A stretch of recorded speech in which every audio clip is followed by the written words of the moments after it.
Hello बच्चों, स्वागत है यूट्यूब प्लेटफॉर्म के ऊपर। आज दूसरी यूनिट के बी पार्ट का पहला टॉपिक हम पढ़ाएंगे भाई। और पहला टॉपिक एक आसान सा टॉपिक, किरचॉफ्स लॉ।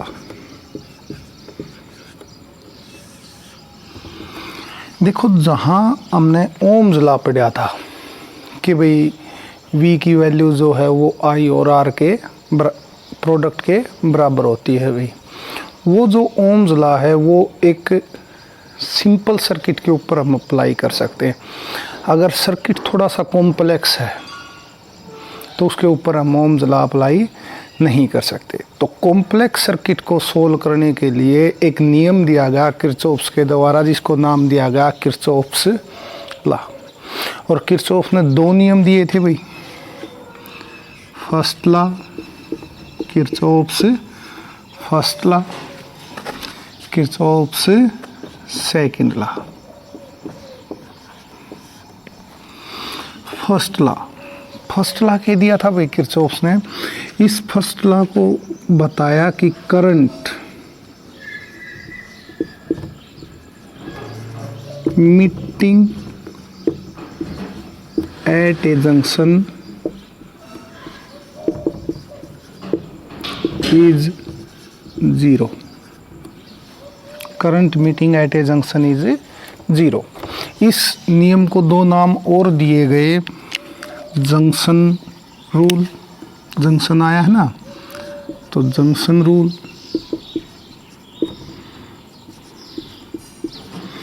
दूसरा current law,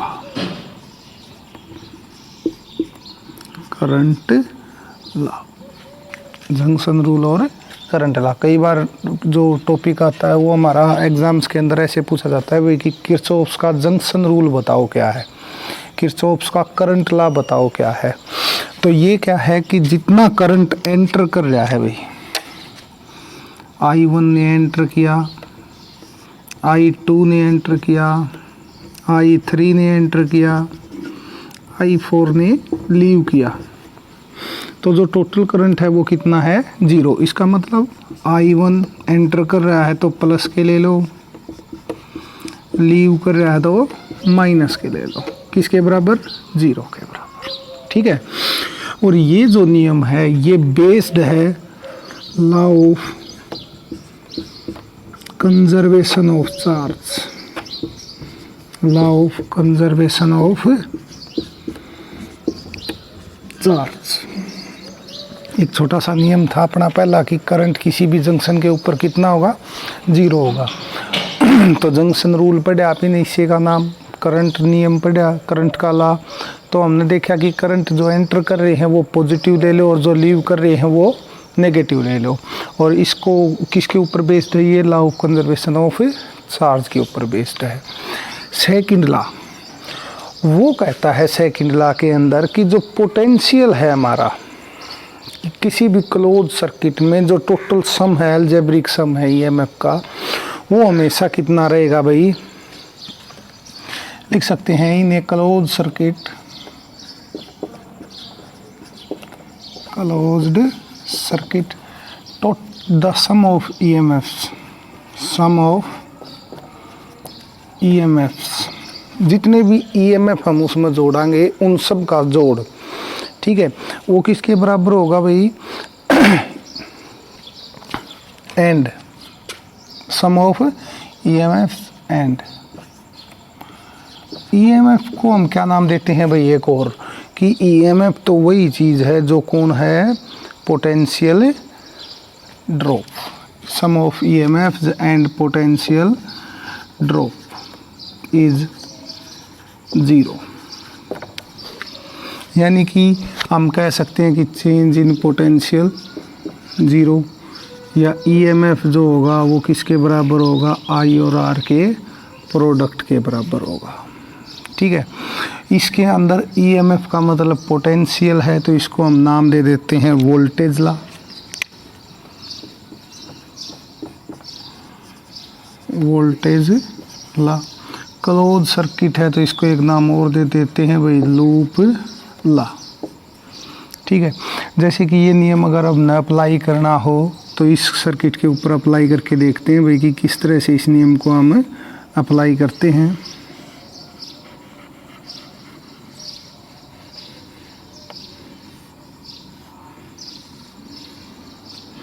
EMF E1, EMF E2, R1, R2।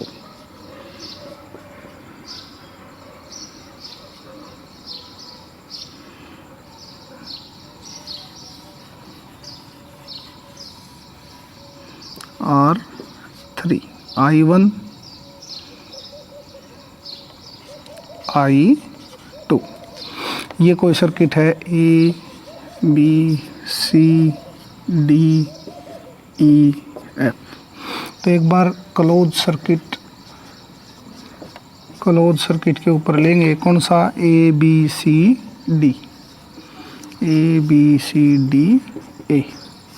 इस क्लोज सर्किट के ऊपर जब हमने इसको यूज किया तो ए से बी चलो, करंट की डायरेक्शन उल्टी आ गई तो माइनस की, माइनस I2R। पोटेंशियल तो यही होता है भाई, करंट इनटू रेजिस्टेंस।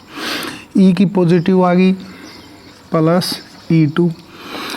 सी के ऊपर गए, सी से जब डी पर जा रहे हैं तो E1 का क्या मिला, नेगेटिव, तो E1 को क्या ले लिया, नेगेटिव। डायरेक्शन सेम है तो क्या ले लिया, प्लस I1 R1। और वापिस किसके ऊपर आ गए, ए पर, तो पोटेंशियल कितना, 0। ठीक है। इसी तरह एक क्लोज सर्किट और भी है वही हमारे पास, क्लोज्ड सर्किट DCFE, DCFED। इसके ऊपर अगर हम इसको अप्लाई करें तो D से C चलो भाई, डायरेक्शन उल्टी है तो माइनस I1 R1। ठीक है। फिर पॉजिटिव आया तो प्लस E1। वो इस तरफ आए, यहाँ आए, देखो ये करंट I1 आया, ये करंट I2 आया, तो यहाँ करंट कितना, I1 प्लस I2, लेकिन डायरेक्शन क्या है, उल्टी, तो minus I1 plus I2 current है और R3 रेजिस्टेंस है, तो ये वैल्यू कितनी होगी, 0। इस तरह से हम यूज़ करते हैं भाई किरचॉफ्स का सेकंड लॉ। और अगर सेकंड लॉ कह दे कि ये किसके ऊपर काम करता है, तो ये काम करता है law of conservation of energy, law of conservation of energy के ऊपर बेस्ड है। याद रखना भाई, किरचॉफ्स के 2 लॉ 2 मार्क्स के अंदर कोई भी क्वेश्चन दे सकता है, वो किसी भी तरह पूछ सकता है, जंक्शन रूल पूछ सकता है, किरचॉफ का वोल्टेज या लूप लॉ पूछ सकता है भाई। तो ये सारी बातें हमने 2 नंबर में तो छोटा सा ही लिखना पड़ेगा, तो बहुत छोटा सा अपना टॉपिक है। आशा करा हाँ 2 नंबर का क्वेश्चन आपका पक्का हो गया होगा। बहुत जल्द फिर मिला हाँ, तब तक के लिए स्टे होम स्टे सेफ, धन्यवाद।